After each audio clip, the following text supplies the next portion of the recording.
the concerns about a lone wolf attack, or how do we stop it? Is there any new kind of thinking that has to emerge around this lone wolf theory? Because it seems to be the last several we are dealing with have been lone wolves, and I understand the difficulty of it, but is there any kind of changed or reformed thinking within the White House or at Homeland Security? Maybe Secretary Johnson is better fit to answer the question. But just curious how you guys are dealing with this and thinking about this. Well, there are a couple of things that we have tried to do. The first is we have intensified our cooperation with the private sector. And we know that a lot of this radical ideology that ISIL is trying to propagate is being spread online.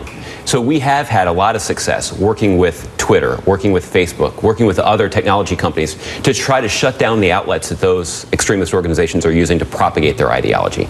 We know that what they're trying to do is they're trying to poison the minds of vulnerable individuals. So if we can try to prevent them from doing that, we can do that. And there has been a stepped up cooperation from technology companies to do that, and that is to their credit.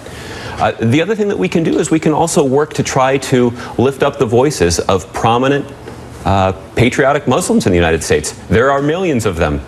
They can speak to the poisonous, empty, bankrupt mythology that's being propagated by ISIL. In some ways, this is actually just a war of narratives. And so we want to make sure that we're getting out our counter-narrative against ISIL. And we're having some progress, or we're making some progress.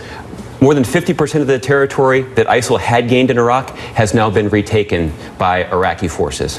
About 25% of the territory in Syria has been taken back. We've got intense pressure on their leadership, including taking out 2 senior external ISIL plotters just in the last couple of weeks. That counters the narrative that they previously benefited from of being an organization that was on the move.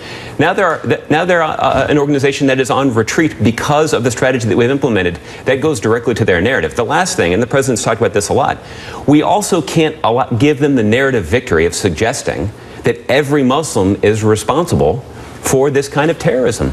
Right. We can't give in to this narrative that ISIL wants to build up, that the United States is at war with Islam. That is false. That is not true. And we can't, with some of this rhetoric, we can't allow that kind of narrative victory to be given to them. We need to push back against that, and that's part of the distressing rhetoric that the campaign has been a part of.